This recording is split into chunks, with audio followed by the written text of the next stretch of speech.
Har'a immoo kan waliin ilaallu gatii qorqorrooti jechuudha. Akkasumas gatii mismaara jechuudha. Warri mana ijaarrachuuf fedhii qabdan akkasumas karoorsitanii jirtan jechuudha. Namoonni hedduun na gaafataa jirtu akka egaa har'a immoo gatiin qorqorroo fi mismaara meeqa akka ta'e kan waliin ilaallu ta'a jechuudha. Hanga xumuraatti viidiyoo kana dhaggeeffadhaa akkasumas sheer walii godhaa. Please yeroo viidiyoo ilaaltan sheerii fi laayikii gochuu hin dagatina. Obsaan viidiyoo kana dhaggeeffadhaa tokko tokkoon kan isinitti himu ta'a jechuudha.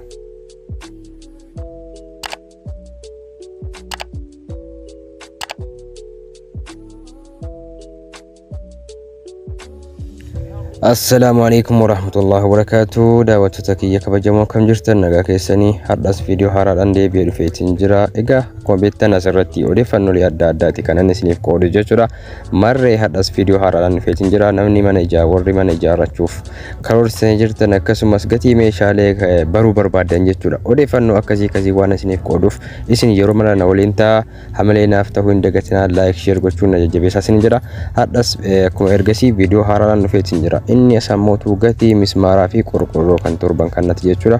Akkasumas tokkoffaa fi lammaffaa irraa kaasee kan isinitti himutaa jechuudha. Daawwattoota keenya viidiyoo kana osoo hin rambutin dhaggeeffadhaa, sheeriilee godhaa isiniin jedha. Yaada qabdan komentii jalatti naa qoodaa isiniin jedha.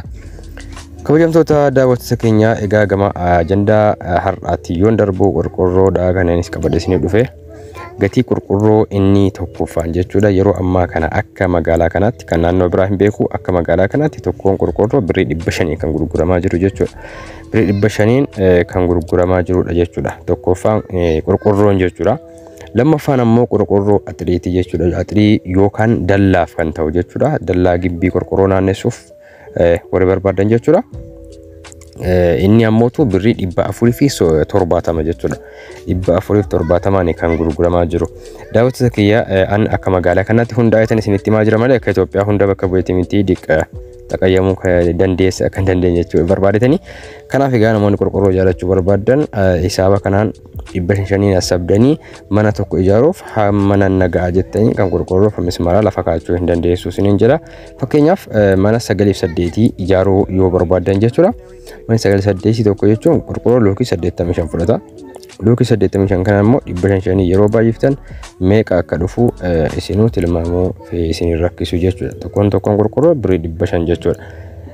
Itti aanee ammootu gibbii itti ijaaruuf yookaan ammootu axirii naannessuudhaaf qorqorroo meeqa gaafata yommuu jedhamu ammoo fakkeenyaaf asir bahayaa yoo ta'e mana kaaree 250 yoo ta'e jechuudha.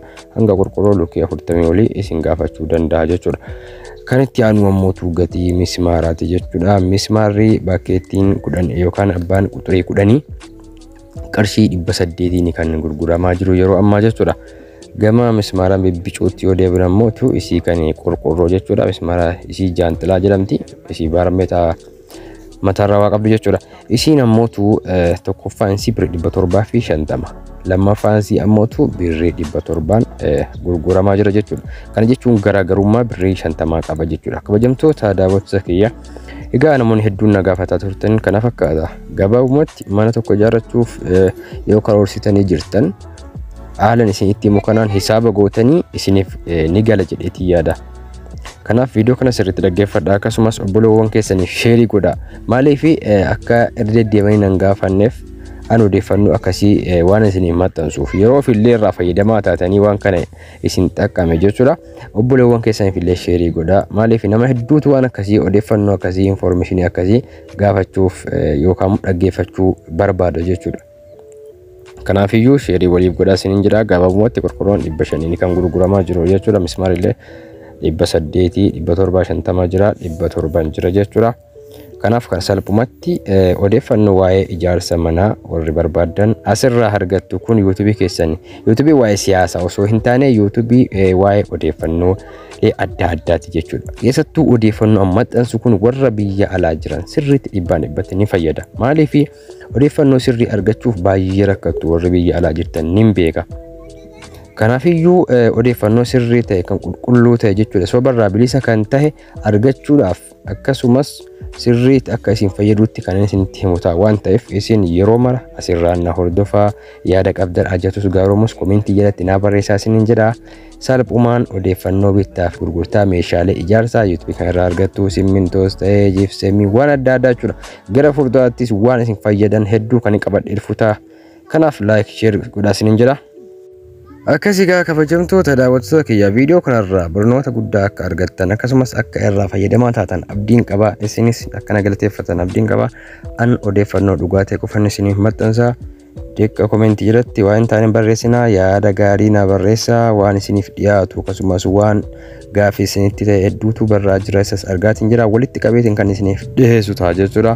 Har'aaf kana fakkaata odeeffannoon qabadhee dhufe qorqorroo fi mismaara isiniin jira. Isinin jaalladha. Naaf galatoomaa warri hamilee naaf ta'aa jirtan hedduun keessa yaada gaggaarii na barreessaa jirtu akkasumas itti fufaa isiniin jedha. Yaada gaggaarii komentii jalatti barreessuudhaan na waliin ta'aa isiniin jedha. Hundayyuu ni arga waa isin barreessan komentii keessan illee dubbisaatuma jira. Anis komentii keessan irratti hundaa'uudhaan akkasumas gaafii keessan waan isin barbaadan irratti hundaa'uudhaan asirratti kanneen isiniif dhiyeessu ta'a jechuudha. Kun yeroo hunda YouTube keessanii informationii adda addaa irraa argattanidha waan ta'eef like subscribe share godha. Hamma joona subscribe kuma 5 guutuuf hin deema galatoomaa isiniin jedha. Garuu xiqqaadha kun hanga 10 guuttanitti baay'ee isinirraa gammachuu qabu. Maaliif yeroo namni cinqamee akkasitti odeeffannoo akkasii isiniif dhiyeessu isinis jajjabaattanii share yoo gootan tokkoffaa nama hunda bira ni ga'a. Lammaffaa immoo namni argee subscribe gochuu ni danda'a waan ta'eef maaliifuu galatoomaa isiniin jedha. Kana fakkaata odeeffannoon har'aa isiniin jedha. Hamma viidiyoo biraatiin walitti deebinutti nagaan naaf tura. Hunda keessanuu isinin jaalladha. Bye bye.